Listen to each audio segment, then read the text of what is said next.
श्रीकृष्ण समजून घेताना मी Greek पुराणामधील Sisyphus कथेचा संदर्भ मत्तीसाठी घेत आहे.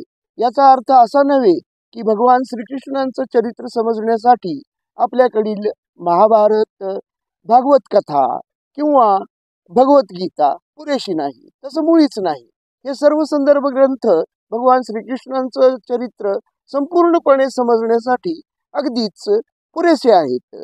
पण भगवान श्रीकृष्णांची मुळीच चर्चा न झालेली अशी एक बाजू आणि त्यांच्या आयुष्यामधील अशी एक वेगळ्या दृष्टिकोनातून ही बाजू समजून घेताना मला ग्रीक पुराणामधील सिसिफस राजाची कथा अधिक उपयुक्त आणि सोयीस्कर, सुटसुटीत अशी वाटली. म्हणून मी सिसिफस कथेचा संदर्भ घेऊन भगवान श्रीकृष्णांचं एका वेगळ्या दृष्टिकोनातून चरित्र समजून घेण्याचा प्रयत्न करीत आहे. सिसिफस राजा हा ग्रीक पुराणामधील एक अत्यंत फसवाफसवी करणारा चतुर अशा प्रकारचा राजा आहे. तो हुशार राजा आहे असं म्हणण्यापेक्षा तो चतुर राजा आहे आणि तो फसवाफसवी करण्यात तरबेज आहे असं म्हणावं लागेल. ते म्हणणं अधिक योग्य ठरेल. तो अगदी देवतांची सुद्धा फसवाफसवी करतो.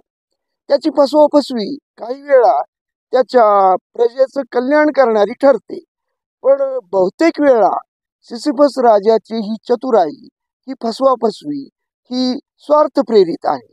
आणि मग त्याच्या या फसवाफसवीला कंटाळलेले आणि त्याच्यावर क्रोधित झालेली देवता, हे सगळे देवता त्याला पाताळलोकी बंदी बनवण्याचा आदेश पाताळलोकीचा राजा मृत्यूदेवता याला देतात. आणि त्याप्रमाणे मृत्यूदेवता सिसिफसला बंदी बनवण्याचा प्रयत्न करतो. पण सिसिफस आपल्या चतुराईनं प्रत्यक्ष मृत्यूदेवतेलाच साखळदंडामध्ये जखडतो आणि पृथ्वीलोकी निघून येतो. आणि त्याचा परिणाम असा होतो की पृथ्वीलोकीनंतर मृत्यू होणंच बंद होतं. या संकटामधून देवता मृत्यूदेवतेची कशीबशी सुटका करतात आणि त्यानंतर मग सिसिफसचा मृत्यू होतो. आणि त्याचा मृत्यू झाल्यानंतर तो पुन्हा एकदा मृत्यूदेवतेला खोटं बोलून त्या मृत्यूदेवतेची फसवणूक करून पृथ्वीलोकी परत येतो आणि पुन्हा एकदा तो संपूर्ण आयुष्य जगतो.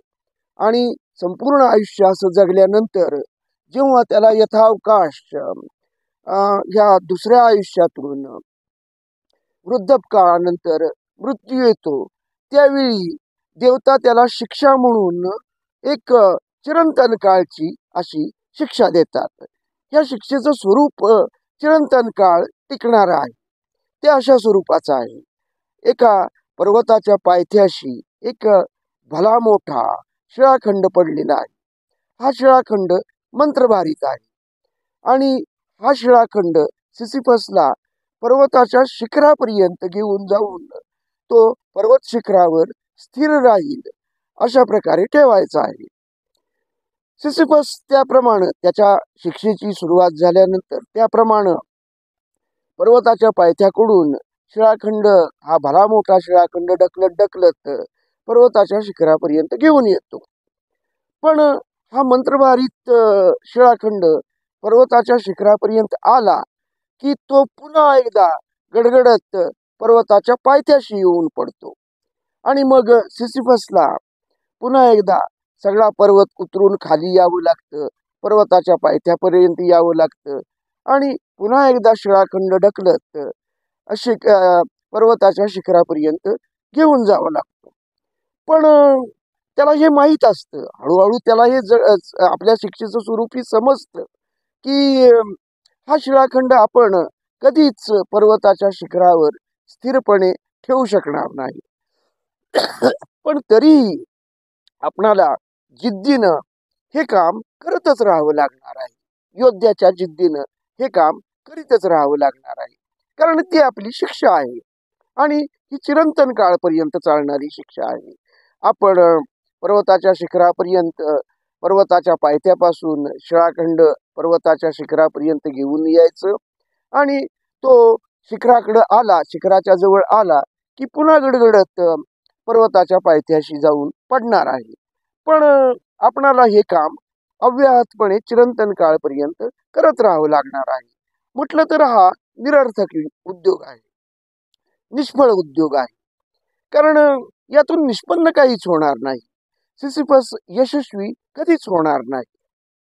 पण हे त्याला जरी समजलं तरी हे निरर्थक काम त्याला सतत अव्याहतपणे चिरंतन काळपर्यंत करत राहावं लागणार आहे.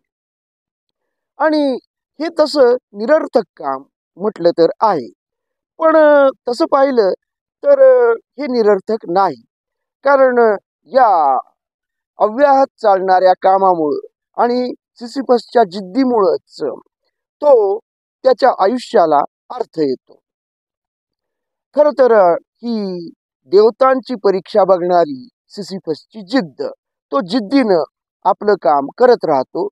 पर्वताच्या पायथ्यापासून पर्वताच्या शिखरापर्यंत शिळाखंड ढकलत घेऊन येतो आणि तो पुन्हा गडगडत पर्वत पायथ्याशी येतो आणि पुन्हा सिसिफस जिद्दीनं तो शिळाखंड पर्वताच्या शिखरापर्यंत घेऊन जाण्याचा प्रयत्न करतो. ही सिसिफसची जिद्द. मला या ठिकाणी भगवान श्रीकृष्णांच्या निष्काम आणि फळाची अपेक्षा न ठेवता केलेल्या कर्माची आठवण येते. भगवान श्रीकृष्णांचं तत्वज्ञान. भगवान श्रीकृष्ण हे एक तत्वज्ञ योद्धा या स्वरूपामध्ये महाभारत कथेमध्ये आपल्या समोर येतात. ते तत्वज्ञ आहे आणि त्यांचं तत्वज्ञान त्यांनी कुठल्याही आश्रमामध्ये शिकलेलं नाही. तर ते त्यांनी आयुष्याच्या खडतर वाटचालीमध्ये त्यांनी ते तत्वज्ञान शिकलं आणि ते आपल्या प्रत्यक्ष आचरणामध्ये आणलं.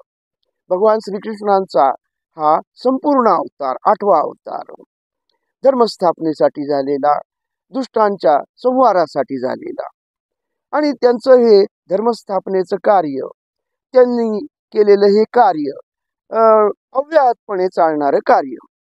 त्यांनी अनेक दुष्टांचा आपल्या आयुष्यामध्ये संहार केला, त्यांना नष्ट केलं. कंस आणि शिशुपाल आणि भीमाच्या मत्तीनं जरासंध, मधु, नरकासूर अशा अनेक दैत्यांचा श्रीकृष्णांनी आपल्या आयुष्यामध्ये अनेक दुष्टांचा संहार केला आणि शेवटी कुरुक्षेत्रावर पांडवांना मदत करून कौरवांचा संहार करून धर्मस्थापनेचं कार्य सुद्धा केलं. पण हे सगळं करत असताना भगवान श्रीकृष्णांना निश्चितच हे जाणवत असेल आणि भगवान श्रीकृष्णांना हे जाणवणार नाही, हे अथोर तत्वज्ञ योद्ध्याला जाणवणार नाही, माहीत असणार नाही, तर मग आणखी कुणाला माहीत असू शकेल?